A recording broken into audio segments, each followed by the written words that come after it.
Hello friends, നമുക്ക് ഈ കുറച്ച് ബീഫ് കറി കിട്ടിയിട്ടുണ്ട്.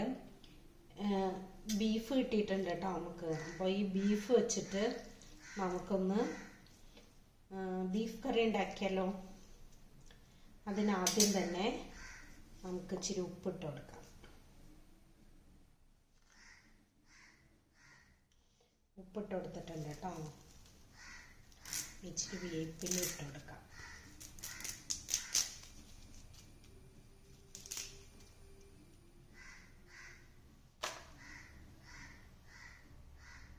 മുളക് പൊടി ഇട്ട് കൊടുക്കാം.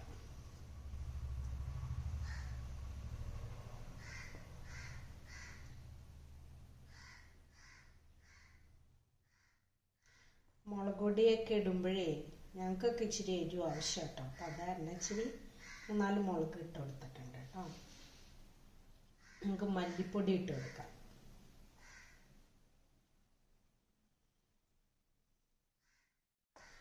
ഇനി നമുക്ക് മഞ്ഞപ്പൊടി ഇട്ട് കൊടുക്കാം. നമുക്കൊന്ന് തിരുമ്മി വെക്കാം കേട്ടോ. നല്ലതുപോലെ നമുക്ക് തിരുമ്മി വെക്കാം. ഇതൊരു 10 മിനിറ്റ് തിരുമ്മി വെച്ചിട്ട് അവിടെ ഇരിക്കട്ടെ.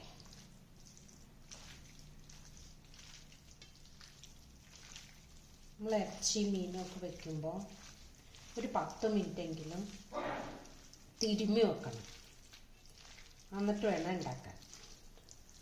അപ്പോൾ നമുക്കിത് തിരുമ്മി വെച്ച് അവിടെ ഇരിക്കട്ടെ.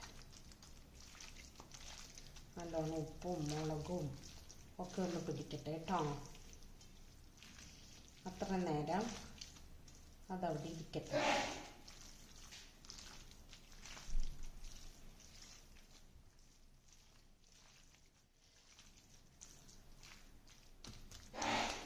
അത് കഴിഞ്ഞിട്ട് നമുക്ക് കുക്കറിലിട്ടൊന്ന് വേവിച്ചെടുക്കാം കേട്ടോ.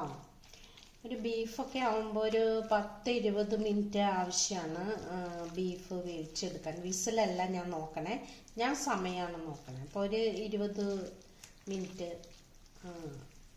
അല്ലെങ്കിൽ ഒരു 15 മിനിറ്റ് സിമ്മിൽ ഇട്ടിട്ട് നമുക്ക് വേവിച്ചെടുക്കണം. അപ്പം അതിന് പകരമായിട്ട് ആദ്യം തന്നെ നമ്മൾ ഉപ്പും മുളകും തിരുമ്മി അവിടെ വെച്ചേക്കണം. ഒരു 10 മിനിറ്റ് കഴിയുമ്പോൾ നമുക്ക് എടുത്ത് കുക്ക് ചെയ്യാം കേട്ടോ. ഓക്കെ, അപ്പോൾ അതവിടെ ഇരിക്കട്ടെ. എന്നിട്ട് നമുക്ക് 10 മിനിറ്റ് കഴിയട്ടെ കേട്ടോ. എന്നിട്ട് നമുക്ക് വേവിക്കാൻ വെക്കാം കുക്കറിൽ. ഹലോ, കുക്കറിലിട്ട് നമുക്ക് വേവിച്ചെടുക്കാം കേട്ടോ. 10 മിനിറ്റ് കഴിഞ്ഞു. ഇനി നമുക്ക് കുക്കറിലേക്ക് ഇടാം. കുക്കറിലിട്ട് നമുക്കൊരു നല്ല ഇറച്ചിയാട്ടോ ഉണ്ടാവും, നല്ല ഇറച്ചിയാണ്. അപ്പോൾ അത് കാരണം നമുക്കൊരു 15 മിനിറ്റ് വരെ വേവിച്ചാൽ മതി തോന്നുന്നു. അപ്പോൾ ഒരു 15 മിനിറ്റ് സിമ്മിലിട്ട് നമുക്ക് വേവിച്ചെടുക്കാം.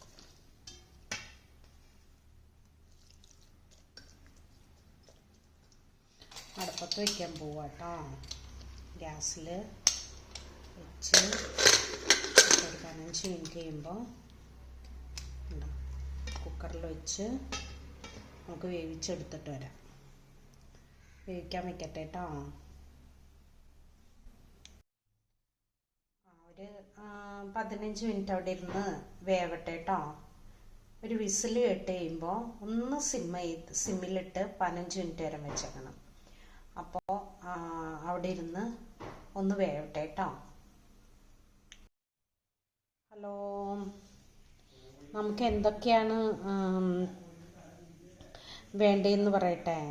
നമുക്ക് ബീഫ് ഒലത്താൻ വേണ്ടിയിട്ട് നമുക്ക് സബോള വേണം, ചുവന്നുള്ളി വേണം, വെളുത്തുള്ളി വേണം, ഇഞ്ചി ആട്ടോ ഇത്, വേപ്പില, കാന്താരിമുളക് ഇല്ല എന്ന് വെച്ചിട്ട് ആരും വിഷമിക്കൊന്നും വേണ്ട കേട്ടോ. പച്ചമുളക് എടുത്താലും നമുക്ക് നന്നായിട്ട് ഉണ്ടാക്കാൻ പറ്റും. പക്ഷെ പച്ചമുളകിനേക്കാൾ ടേസ്റ്റ് എപ്പോഴും കാന്താരിമുളകാണ്. എനിക്കും ഇഷ്ടം കാന്താരിമുളകാണ്. ആ കാന്താരിമുളക് ഇട്ട് വേവിക്കുമ്പോൾ നല്ലൊരു മണവും നല്ല ടേസ്റ്റും കേട്ടോ. അപ്പോൾ എനിക്കത് അതുകൊണ്ടാണ് ഞാൻ കാന്താരി മുളക് എടുക്കണത്. ഇപ്പോൾ എല്ലാവരും ചോദിച്ചു കാന്താരി മുളക് ഇട്ടാൽ മാത്രമാണോ പറ്റുള്ളൂ എന്ന് ചോദിച്ചാരണം ഞാൻ പറയുവാണ്, എനിക്ക് ഇഷ്ടം കാന്താരി മുളക് ഇട്ടാൽ ഒലത്തി കഴിക്കുമ്പോൾ നല്ലൊരു ടേസ്റ്റ് അല്ലേ. അപ്പോൾ അതുകൊണ്ടാണ് കേട്ടോ. അതുകൊണ്ടല്ല ആരും ഇനി എൻ്റെ അടുത്ത് പലരും ചോദിച്ചു ഇപ്പോൾ കാന്താരി മുളക് ഇട്ടാലാണോ മിനി അത് ശരിയാവുള്ളൂ എന്ന് ചോദിച്ചു. അപ്പോൾ അത് വേണ്ട, നിങ്ങൾക്ക് പച്ചമുളക് ഉള്ളൂ നിങ്ങളുടെ വീട്ടിലെങ്കിൽ അത് ഇട്ടോ. ഞാൻ കാന്താരി മുളക് ഇടുമ്പോൾ ഒരു നല്ല ടേസ്റ്റൊക്കെ കിട്ടുമല്ലോ എന്ന് ഓർത്തിട്ടാണ്.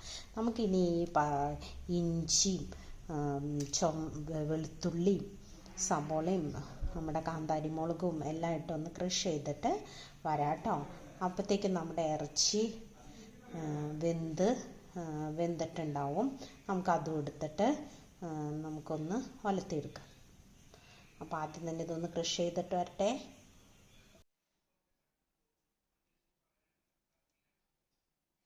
നമുക്ക് ഗ്യാസ് കത്തിച്ചു കൊടുക്കാം. ഒരു പാൻ അടുപ്പത്ത് വെച്ചിട്ടുണ്ട്.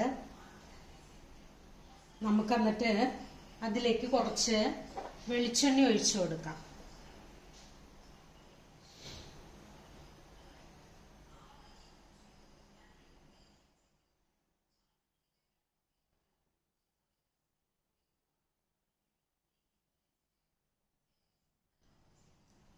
വെളിച്ചെണ്ണ ഒഴിച്ചു കൊടുക്കുന്നു.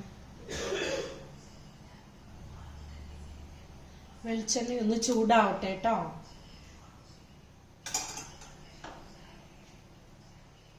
വെളിച്ചെണ്ണ ചൂടായി കഴിയുമ്പോൾ നമുക്ക് കടുക് പൊട്ടിക്കാം.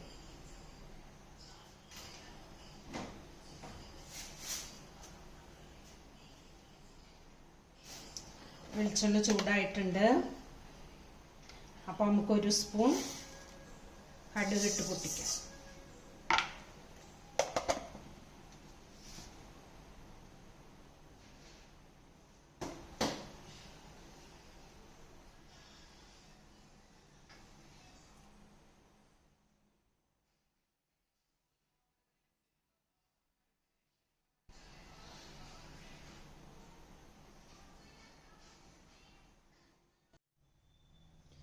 കടുകിട്ട് പൊട്ടിയുണ്ട്. കടുകിട്ട് പൊട്ടിയിട്ടോ. ഇനി നമുക്ക് കുറച്ച് ചുമന്നുള്ളി ഇട്ട് കൊടുക്കാം.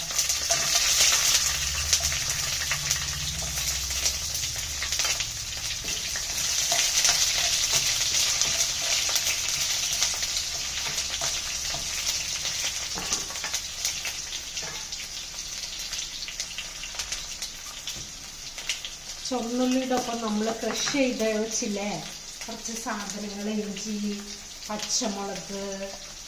പച്ചമുളകല്ല കാന്താരി മുളക്, നമ്മൾ വെളുത്തുള്ളി, ഇതൊക്കെ നമുക്ക് ഇതിലേക്ക് ഇട്ട് കൊടുക്കാം.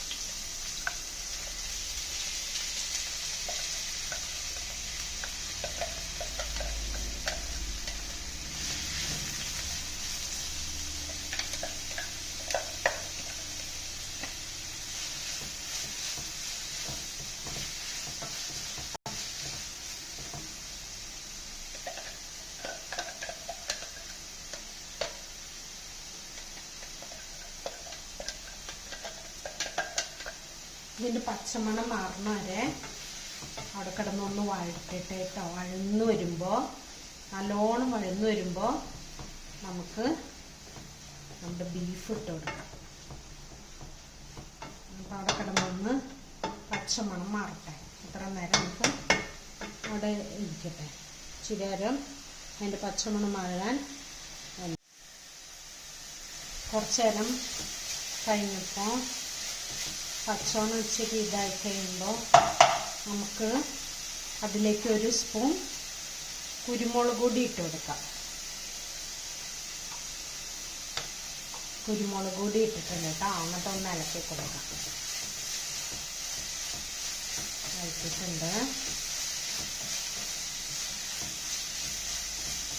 ഇനി നമുക്ക് അതിലേക്ക് നമ്മുടെ മീറ്റ് മസാല ഇട്ട് കൊടുക്കാം.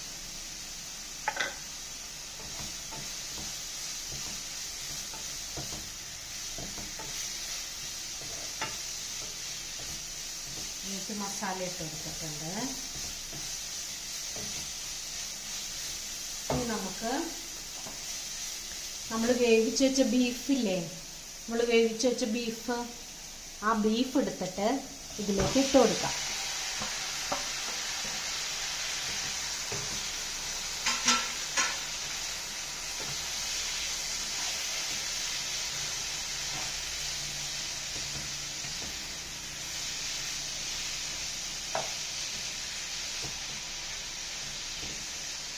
ബീഫിലേക്ക് മസാലയെല്ലാം പിടിക്കട്ടെ കേട്ടോ. നല്ലോണം വഴറ്റി കൊടുക്കാം. ആ മസാല എല്ലാനും ബീഫിലേക്ക് പിടിക്കണ വരെ അവിടെ ഒന്നിരിക്കട്ടെ. ഒരു 5 മിനിറ്റ് നേരം ആ ചെറു തീയിൽ കിടന്ന് ഒന്ന് വേവട്ടെ കേട്ടോ. ഹലോ, നമ്മുടെ ബീഫ് ഫ്രൈ നല്ലതുപോലെ വെള്ളമൊക്കെ പറ്റി നല്ല അടിപൊളിയായിട്ട് ഇരിക്കണം കേട്ടോ. അതെ കണ്ട നമ്മുടെ ബീഫൊക്കെ ഇരിക്കണം. കണ്ടു കഴിഞ്ഞാൽ തിന്നാൻ തോന്നുന്നു. ആ ചുമന്നുള്ളിയൊക്കെ നന്നായിട്ട് ഇട്ടേക്കണം. കാരണം ആ ചുമന്നുള്ളിയുടെ സ്വാദ്, പിന്നെ നമ്മുടെ കാന്താരി മുളകിൻ്റെ വേപ്പിലേക്ക് ആ തണ്ടേപ്പാടൊക്കെ ഇട്ടു കേട്ടോ. അപ്പോൾ നല്ല ടേസ്റ്റായിട്ട്. അപ്പോൾ ഇനി നമുക്ക് ഏറ്റവും അവസാനം ഒരു പണിയുണ്ട്. നമ്മുടെ ജീരകവും പെരുംജീരകവും എടുത്തിട്ട് ഒന്ന് പൊടിച്ചെടുത്ത ആ പൊടി ഒന്ന് വിതറി കൊടുക്കാം കേട്ടോ. ആ അടിപൊളിയായിട്ടുണ്ട്. ഇനി നമുക്ക് ഒന്നും ചെയ്യണ്ട, എല്ലാം കഴിഞ്ഞു, ഓക്കെ ആയി. ഇനി നമുക്ക് കഴിച്ചു നോക്കാം കേട്ടോ. ഇനി എല്ലാവരും സബ്സ്ക്രൈബ് ചെയ്യണം. ഇനി അതിൽ എല്ലാവരും ഒന്ന് ചെയ്ത് നോക്കണം കേട്ടോ. ബീഫ് ഇങ്ങനെയൊന്ന് ഞാൻ ഉണ്ടാക്കണം വിധം ഒന്ന് ചെയ്ത് നോക്കിയിട്ട് എന്നോട് അതിന് അഭിപ്രായം പറയണം. എല്ലാം നിങ്ങൾ കഴിച്ച് നോക്കിയിട്ട് ഇതെങ്ങനെയാണ് ഉണ്ടാക്കണമെന്ന് ഞാൻ പറഞ്ഞ പോലെ ഉണ്ടാക്കിയിട്ട് കഴിച്ച് നോക്കിയിട്ട് എന്നോട് അഭിപ്രായം പറയണം കേട്ടോ. ഇനി എൻ്റെ വീഡിയോ സബ്സ്ക്രൈബ് ചെയ്യണം, ലൈക്ക് ചെയ്യണം, കമൻറ്റ് ചെയ്യണം, ഷെയർ ചെയ്യണം. ഓക്കെ.